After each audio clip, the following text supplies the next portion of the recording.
ஆயிரம் ஆயிரம் ஆண்டுகளுக்கு முன்னால் அபூர்வமாக வரக்கூடிய ஒரு சுப முகூர்த்தத்தில் இவ்வுலகை ஆளும் அன்னை பார்வதி தேவியும் சிவபெருமானும் ஆனந்த தாண்டவம் ஆடிக்கொண்டிருந்தனர்.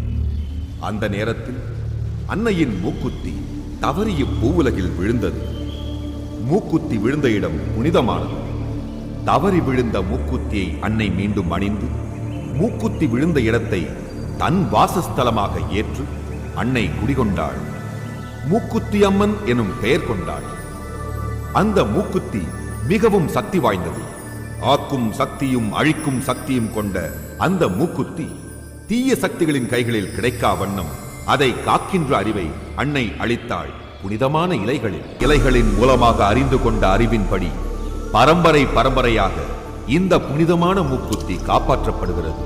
ஆனால் அதே நேரம் அதை அபகரிக்க முயல்கிறது ஒரு தீய சக்தி.